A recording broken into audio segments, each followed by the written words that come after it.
He gives us his all: speed, endurance, power. Yet his wild spirit burns bright.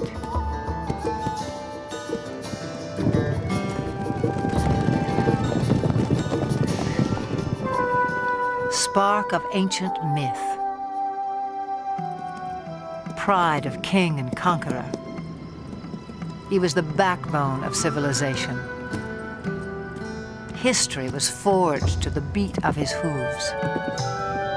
Even now, he still lays claim to the heart, with all the bold beauty that is the horse.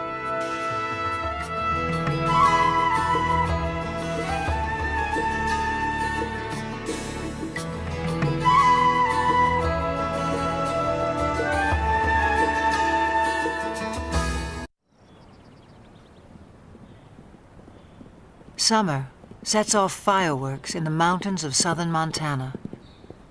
Spurred by heat and hunger, wild horses converge on the cool green heights, and sparks begin to fly.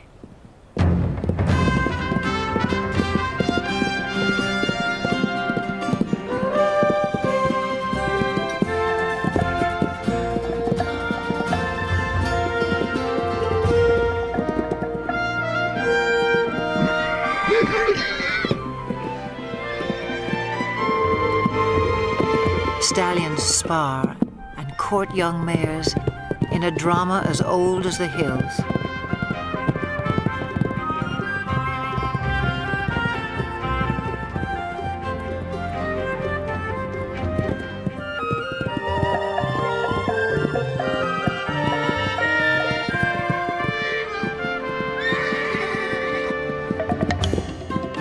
The Mustang has become a symbol of the American West.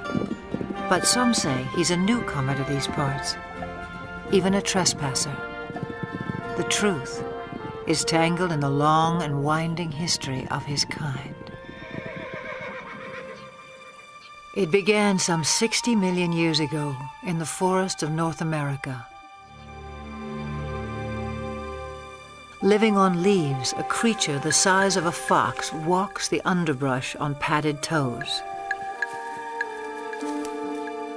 In time, forests give way to grassy plains. Legs grow long and toes become nimble hooves in a body built for speed. About 1 million years ago, the first true horses spread across land bridges to Asia and Europe. Their numbers swell, then slowly decline, perhaps due to climate change or the impact of a two-legged predator. To Ice Age hunters, the herds must have seemed inexhaustible, but by 8,000 years ago, horses were extinct in the Americas and dwindling elsewhere into memory and myth.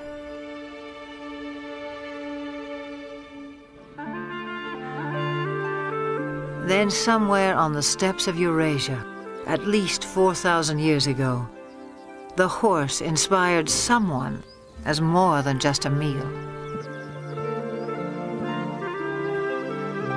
It may have begun as a shaman's ritual or a reckless teenage prank. But some brave soul took a quantum leap and changed the world forever.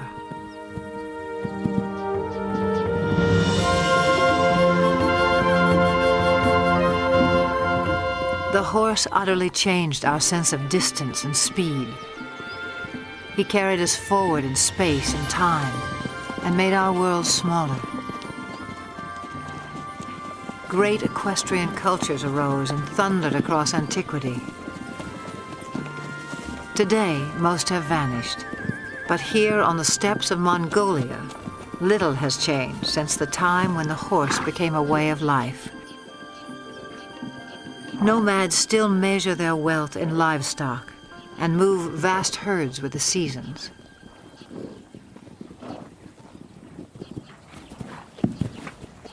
Small but hardy, Mongolian horses endure a harsh climate and grow a thick winter coat. When pasture is meager, they can survive on very little.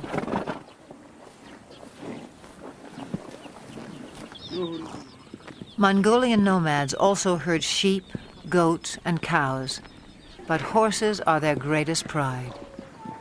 Revered, they are largely reserved for riding, and one other important role. Mongolia's national drink, called arak, is fermented mare's milk. Life in the saddle begins early, in keeping with a local proverb. A Mongolian without a horse is like a bird without wings.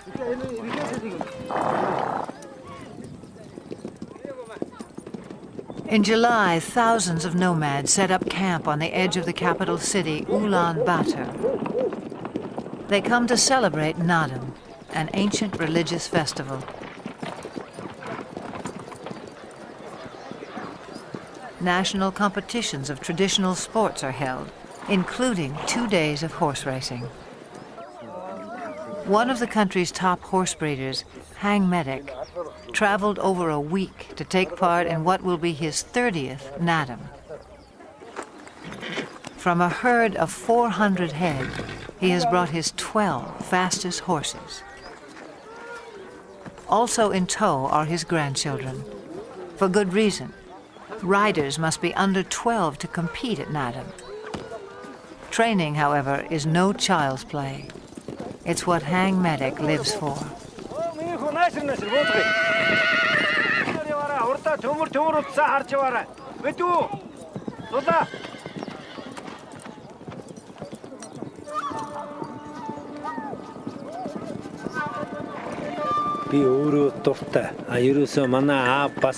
Horse training is a passion. My father was a great trainer, and he passed that on to me. It's the same for most Mongolian people. We compete at Naadam to see who has the best horse, and because we're so proud of our horses. A fine racehorse is a symbol of good luck and happiness.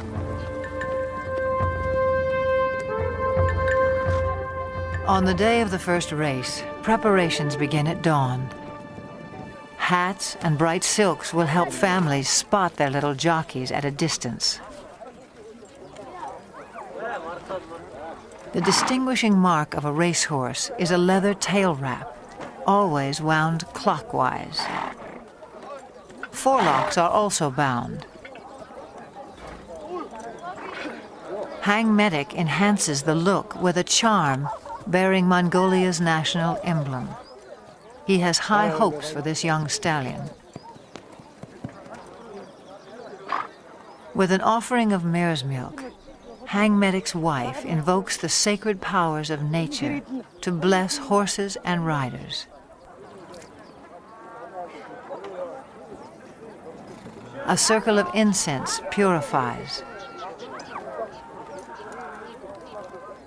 A drop of arak protects from harm.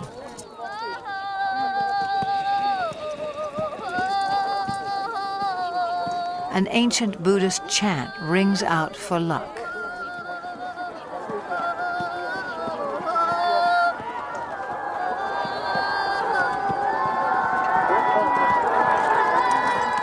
Some 500 riders will compete in the first race. Parents on horseback swell their ranks. By tradition, they circle clockwise at a staging area near the finish line.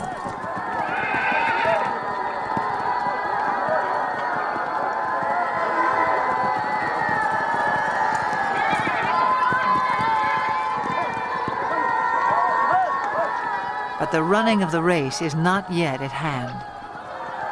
The starting point lies more than 15 miles away in the open steppe. To reach that point at a walk will take the racers some 3 hours, which leaves time to kill for everyone else. Nomads like Hang Medic take the moment to catch up with old friends and trading partners. For people who live much of the year in relative isolation, there's also the irresistible allure of new faces.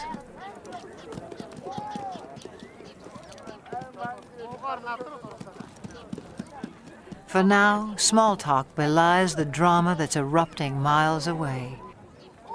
As 500 horses reach the starting point, and the race begins.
Long before they can see the racers, spectators crowd the finish line.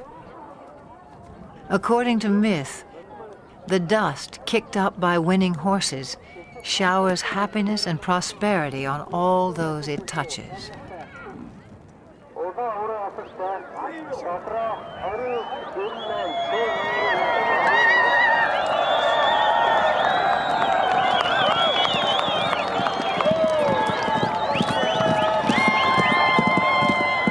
Frontrunners have been galloping for nearly 30 minutes. By Western standards, this might qualify as an extreme sport. But these are the descendants of Genghis Khan, who forged the largest land empire ever known on horseback.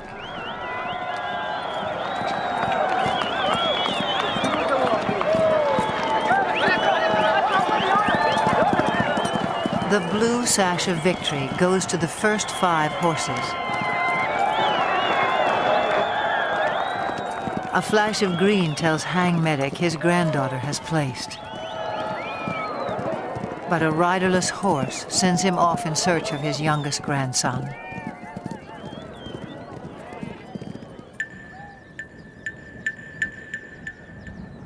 After an initial flurry, racers trickle in for another hour.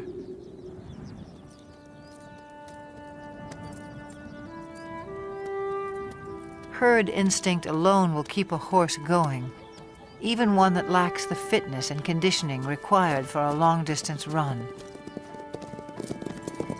For some, the strain is too much.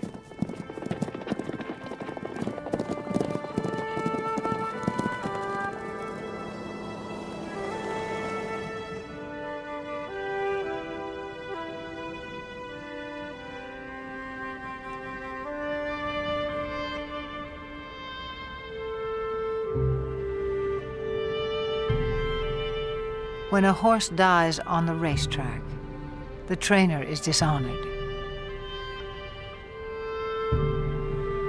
But the child who has lost a beloved pet reaps only heartbreak.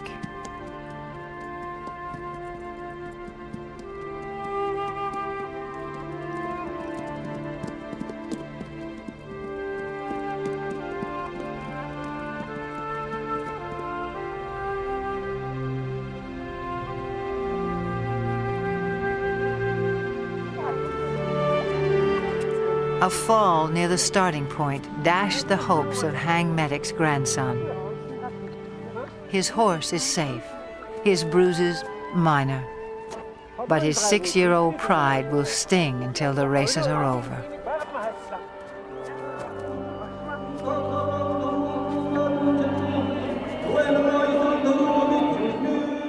Nadam concludes in the National Stadium. with a parade of champions. Hang Medic is twice a winner. His grandchildren take 2 of his horses through their victory laps.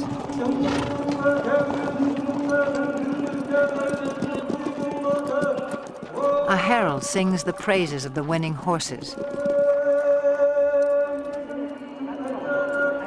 Medals and mare's milk do them honor.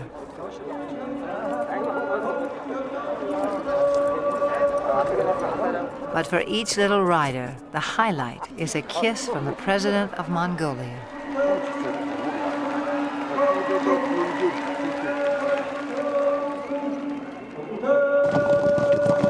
No other nation makes more of the horse.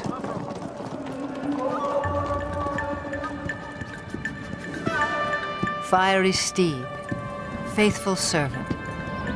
He is all good things to the Mongolian people. In return, they may succeed in saving the last truly wild horse on Earth. Before the rise of civilization, his kind ranged throughout Asia and Europe. Alert and aggressive, they were elusive prey with their camouflage of tawny coat, their upright two-toned mane. These horses were already rare in 1878, when Russian explorer Nikolai Przewalski returned from Mongolia. He carried a skull and hide that would prompt the announcement of a new species.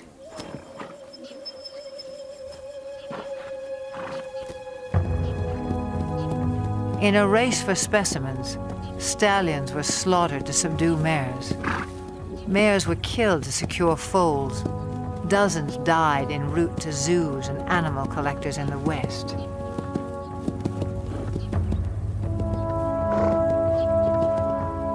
Przewalski's horses were last sighted in the wild in the 1960s. A decade later, fewer than 300 survived, in captivity only. This endangered species was declared extinct in the wild.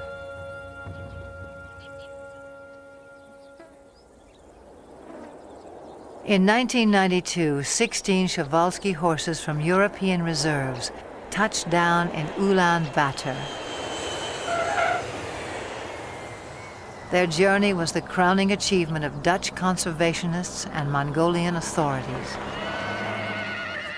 Transports were blessed with mare's milk as the horses arrived at a nature reserve established in their honor. The homecoming delighted local people. Their name for the horses is Taki. The word also means spirit.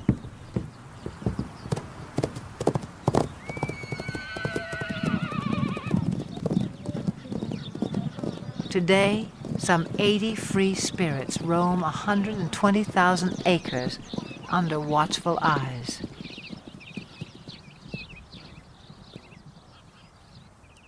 Park rangers closely track the animal's health and behavior.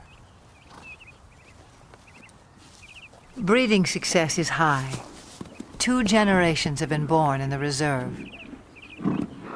To increase the gene pool, horses are still brought in from the West. But prospects for a self-sustaining population are promising. Mongolia's preservation of the Taki seems a fitting tribute to an animal who has given us so much.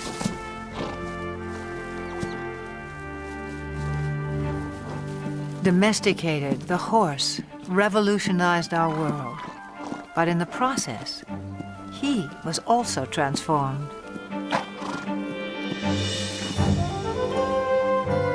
The legendary Arab is just one of more than 150 breeds, some honed for work, some for sport, others for sheer show.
The Spanish horse boasts one of the oldest pedigrees.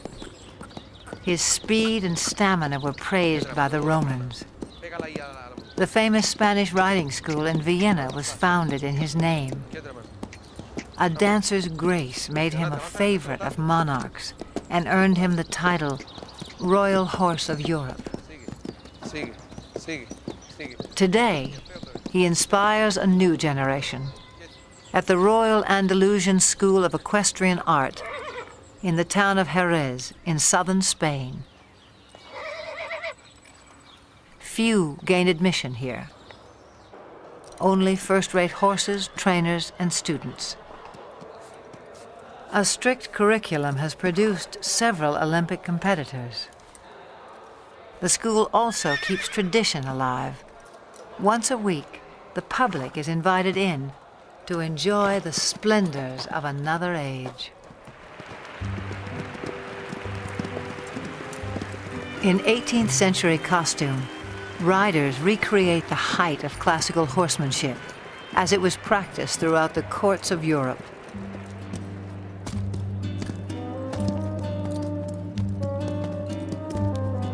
Most spectacular are the airs above the ground.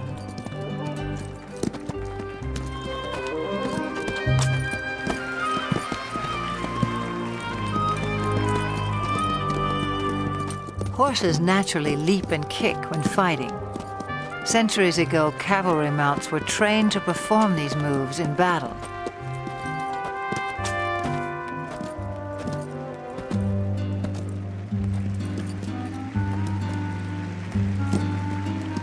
Eventually, each gesture became an end in itself, as formal as ballet. A supreme effort, the capriole demands vertical loft, virtually in place.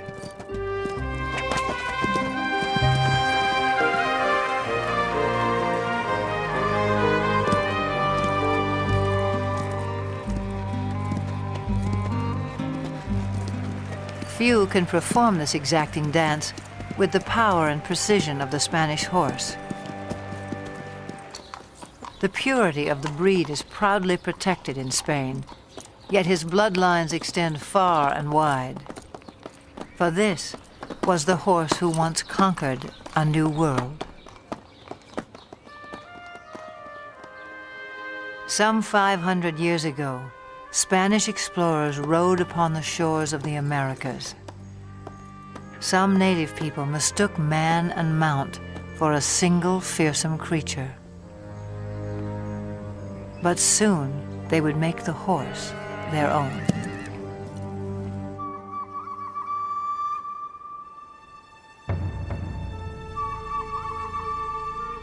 Through stealth and trade, Native Americans embraced the horse. It was said they came to each other like long-lost brothers.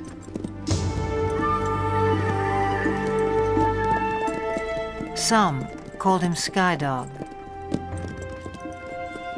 He opened vast horizons in this life and haunted their visions of the afterlife. But this cult of the horse would not last. By the 19th century, Native Americans had been robbed of land and livelihood. Their beloved sky dogs were shot or simply set loose. Scores of Indian ponies joined strays and runaways, already thriving in the wilderness. By 1900, over 1 million horses roamed the American West. But not for long. To make way for cattle and sheep, public lands were cleared of animals considered worthless pests. They were slaughtered by the thousands for pet food, fertilizer, and mere sport. In the 1950s, public outcry denounced the abuses. Still, numbers had dropped below 20,000 by 1971, when a federal law was finally passed to protect the wild horse. as a living symbol of the pioneer spirit of the West.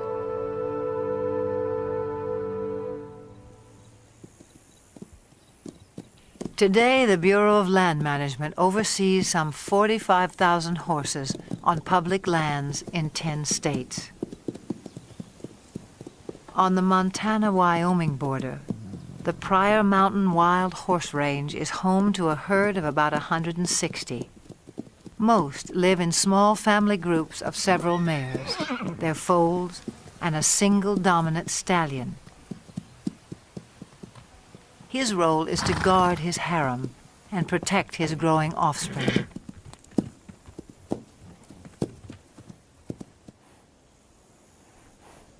This stallion, known as Raven, is one of the most dominant on the range. A heap of fresh droppings called a stud pile alerts him that potential rivals may be in the vicinity.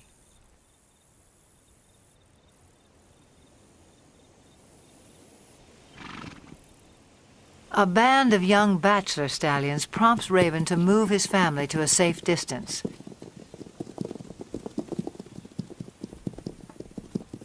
Then he advances on the intruders, and confrontation becomes inevitable.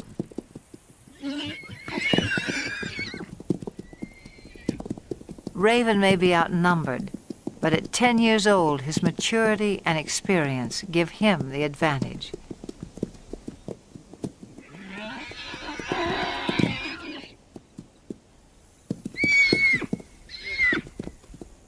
As he enters the fray, his band stays put on the sidelines. Most clashes between stallions are more about asserting rank than inflicting harm, and serious injuries are rare.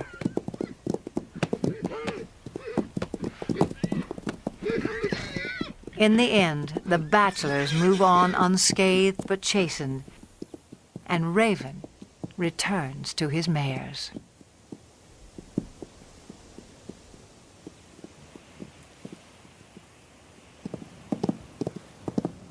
Occasionally, even mature stallions form alliances. A stud named Starman acts as a subordinate or lieutenant stallion to Flash, who has a mare and foal of his own. Flash tolerates Starman's presence, but allows him no access to his lone mare. In summer, a waterhole fed by melting snowbanks attracts this small band.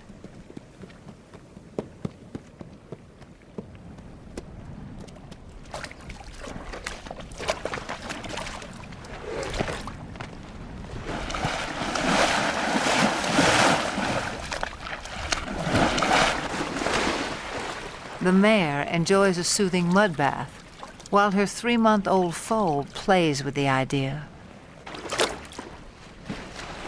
But for now, the water holds no appeal for Flash's lieutenant stallion. Starman picks up the scent of another mare and sets off in hot pursuit. The mare's yearling son tries to intercept Starman, but fails to impress such a mature stallion.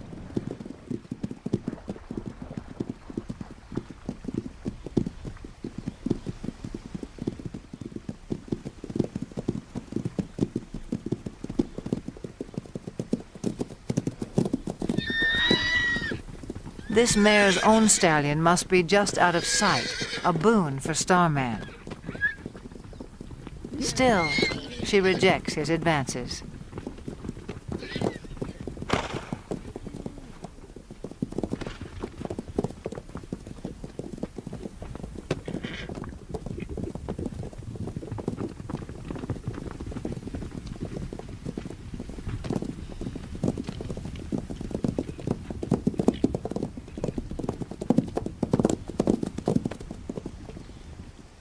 In the end, she gets away, and Starman can only observe the tactics of a more successful suitor.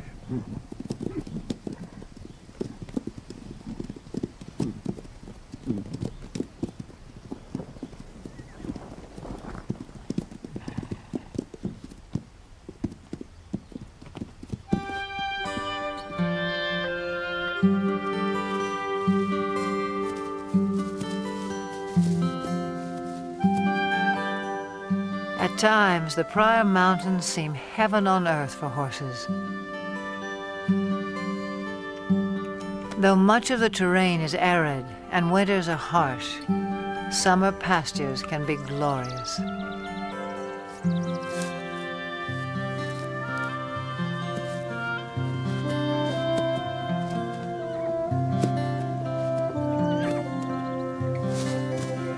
The horses have few predators to fear. Most were eliminated by ranching and land development. With high fertility rates, the horses' numbers can increase by 10, even 20% a year. And that means trouble in paradise.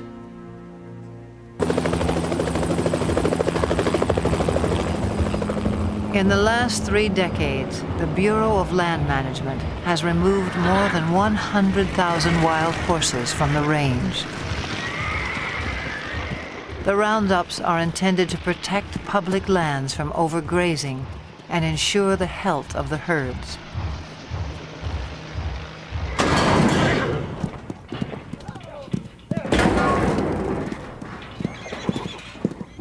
Excess animals are placed in adoption programs, but supply far exceeds public demand.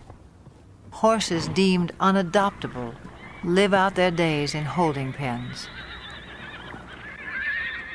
Even now, the fate of America's wild horses remains an open-ended question.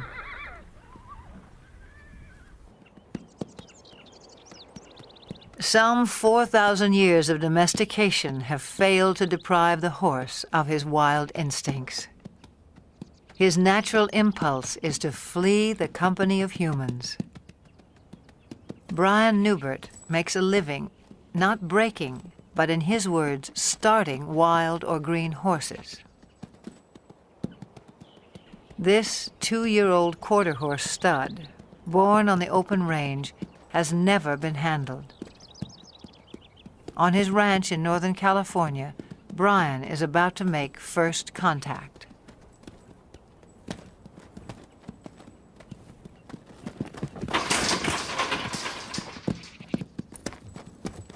Brian will chase the horse until he turns to face his pursuer. The goal is capture the animal's attention and keep it.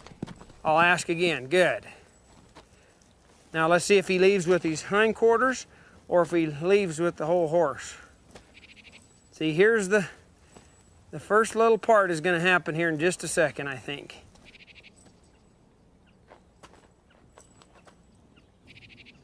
Subtle shifts of body language keep the horse focused on Brian. If his attention wanders, I might see if I can get another step closer. As long as he's doing that, I'll just let that soak in. And I'll take another step. And I'll take another one here. He's having trouble with it, but he's trying.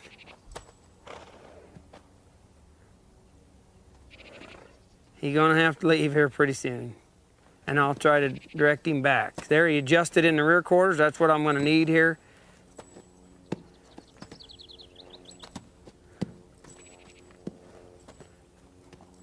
Within about 15 minutes, the young stallion has mastered the maneuver. Now Brian presents a new challenge. I might do just a little swinging here and see if he can stand that. And I'll see if I can put that on there without hitting him in the face. And I'll just, as I come forward, just let that go. And it's kind of scary. And you can see that it's troubling to him a little. So I'll just put just a little pressure till he finds his way toward me.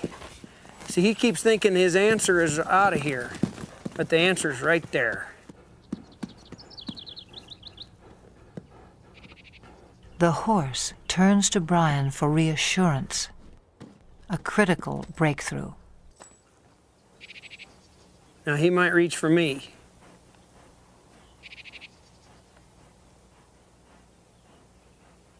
Let's see if... He come in here, I'll see if I can get another half a step without scaring him. See how he's reaching for me? Now here's a spot where you want to watch their ears, because some of them they'll take a run at you. Now I'll just wait here till he reaches. Like that. See him smelling me instead of... There's the first, second time he's ever been touched by a human, or he touched a human, I guess, instead of... Now again, let's see if this head shaking will disappear. I'll just keep a little tension there, and I'll see if he'll reach for me. And pretty soon I'll reach for him, like right there. We sort of met one another. A little bit of touching there.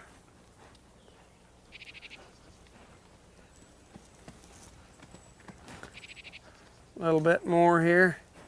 See, he's finding out he can touch me and reach for me now. In a horse, there's a spot in there where they can just turn loose emotionally. You can see in their eye and their face a change that comes over them.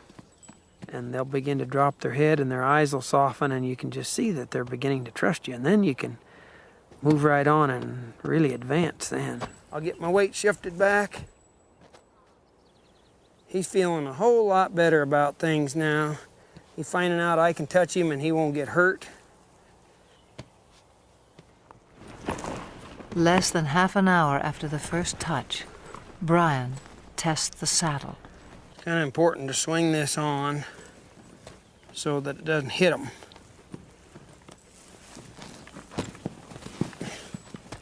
So this grab will gradually just lays right over on their back like that. I don't mind seeing one buck with the saddle, because being a prey animal, that's his responsibility to not let anything stay up there. That's where the predator has the best advantage. If he can get above and stay with them, then he can have himself a meal. Pretty dreamy now, but we'll see what he's like when he feels that saddle on there. I'd rather he test the saddle out before I get on than after I get up there. Now I'm gonna move him off, but ever so softly, if I can. I'm not trying to make him buck.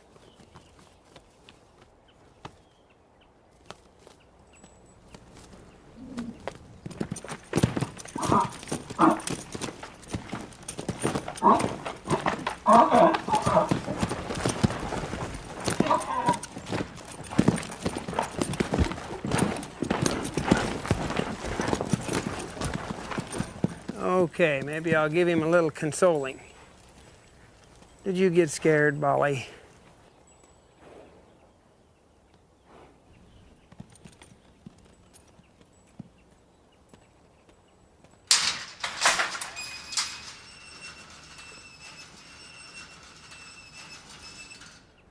It's been less than 2 hours since Brian began work, a fairly routine first session.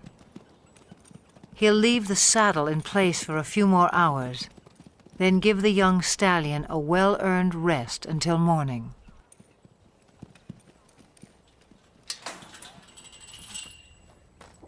Yesterday's fear gives way to recognition and trust. Today will be another turning point. Social animals feel safest in a group. As a comfort to the young stallion, Brian has corralled several other horses.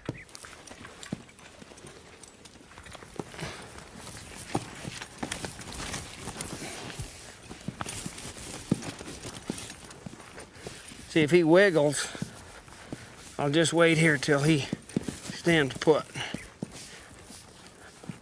Pet him over here as if it was my leg, and maybe get myself kind of set here before he gets untracked. I might let him go right out that way. And I'll just ask him to go. If he gets up set, if he gets scared, wants to run, I'll just try to go with him.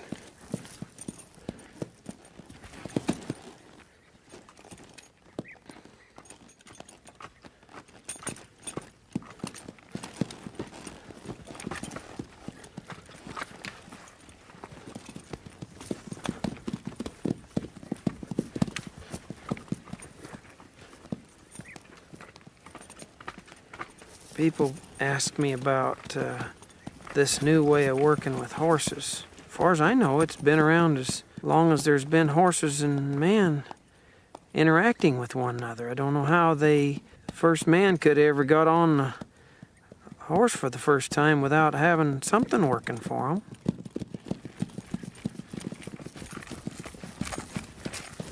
I'll get a little bolder as he gets a little more confidence.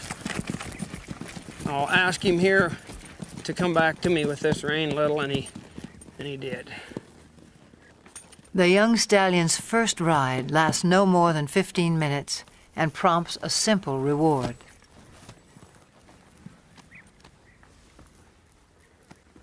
Hey, kid. This just kind of soothes them sometimes. Give them a little hugging. This is a place where a lot of them just can't stand you have you that close. And if you can show them that it's okay to be this close, why, it's a real relaxing, soothing kind of thing for them. They really have to trust you.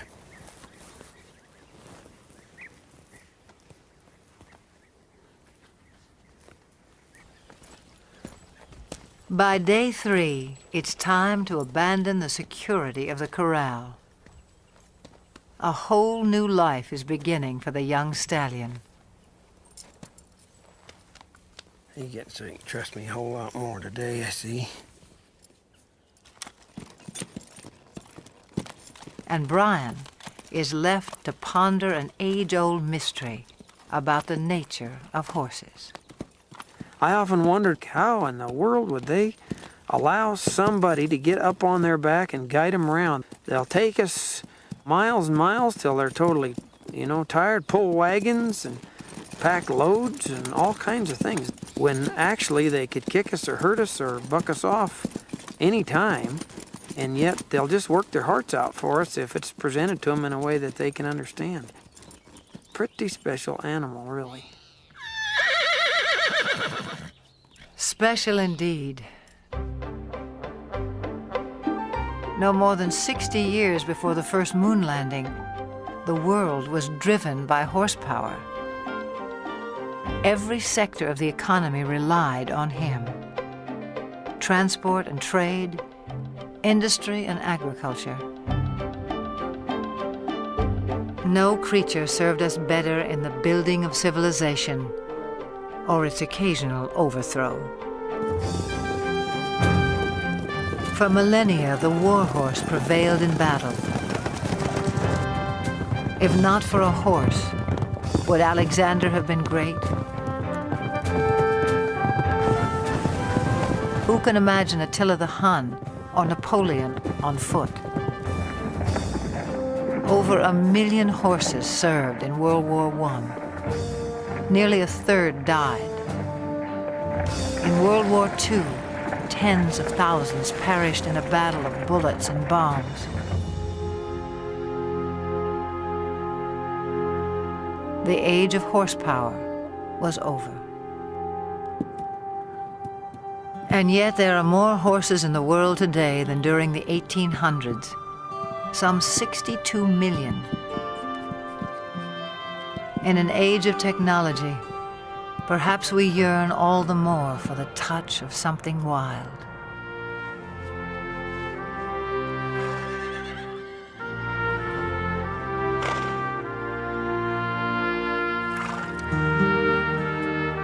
The horse is no longer changing our world, but he can still change lives, one at a time. In central Georgia, Carol Woolley has loved horses since she was a child. In 1995, a friend told her about an old school horse who had seen better days as a fox hunter and jumper. His name was Carousel, and he needed a home. Carousel was in his mid to late 20s, a little lame, about 100 pounds overweight. He was a little sway back, just a good, quiet lesson pony. You like a goodie? Carol took good care of him. Local children rode him. Soon, Carousel was a favorite. In 1996, 2 weeks after the Summer Olympic Games, the Paralympics came to Atlanta. Some 3,500 athletes attended. For the first time, equestrian events were included. 16 nations sent teams. It was up to event organizers to provide horses for 62 athletes with a wide range of disabilities.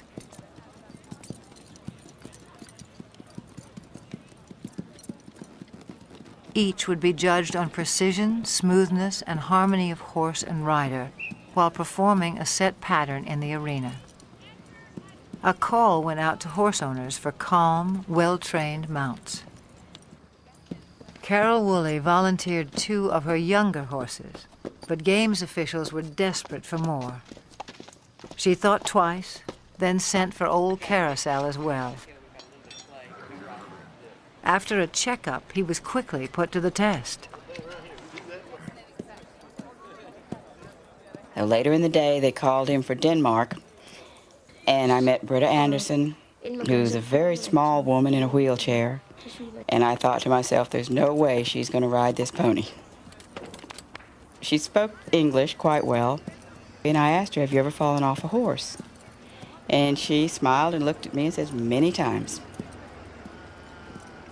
Far from falling, on the day of competition, Britta and Carousel took Carol by surprise. Anderson of Denmark. Anderson. Britta and Carousel made a connection. He knew exactly what she wanted, and she knew how to get the most out of him. And he loved her. I'm still not sure how she did it, but they were just a perfect match.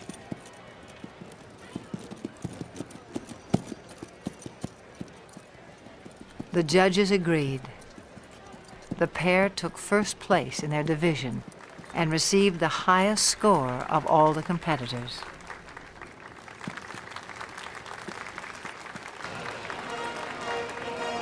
From Denmark, Britta Anderson, riding Midland's Carousel, owned by Carol Woolley. When they won the gold medal, it was this little pony and a horse trainer from nowhere, and a world-class rider. And the thought that they actually won that gold and they earned it, it was probably one of the high points of my life.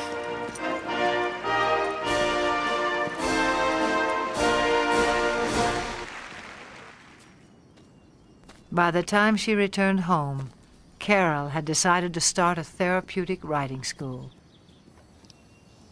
Would it be easier to face the other direction to get off? I think so. Horseback riding can improve balance and muscle tone, as well as a sense of independence and self-esteem in people with all sorts of disabilities. For Carol, there's no greater reward than to see someone like 13-year-old Sarah take her first ride. We got you now, kid. You're riding, kid. You're riding. You want your back? When you take a child out of a wheelchair and put him on a horse, he's immediately taller. The walk of a horse mimics the same movement you get to actually walk on your own legs. It gives them a freedom of mobility. It gives them control over something that they may have never known before. They can control where they're going.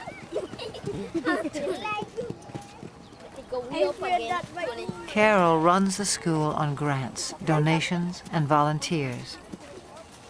And Carousel heads her fleet of gentle horses past their prime.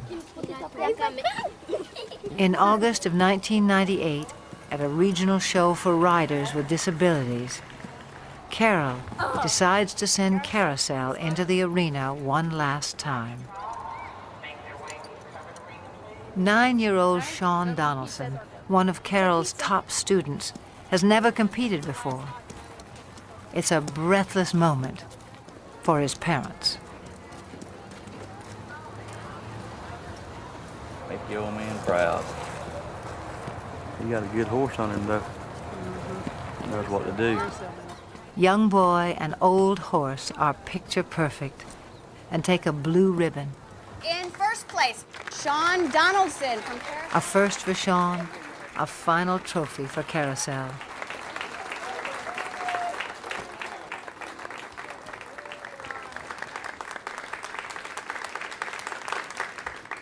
The competition concludes with a ceremony. As a symbol of retirement, Carol removes the saddle from a little horse of unknown breeding who has meant so much to so many.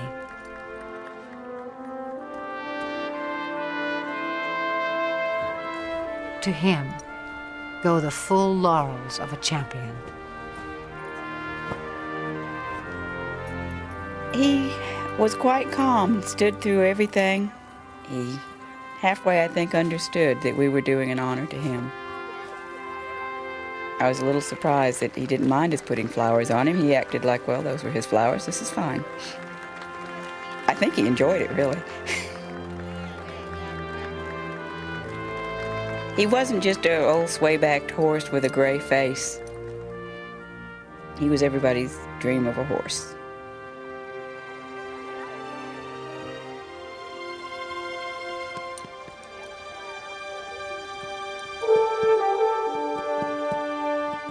He's served everyone that's ever owned him, every place he's been. He's done everything we've asked him to do, all of his life. To me, he symbolizes all the horses that have worked hard all their lives and have given us so much pleasure. He's a fairy tale of a horse, but there's probably thousands of them out there just like him. I guess he's the poster child for all of them.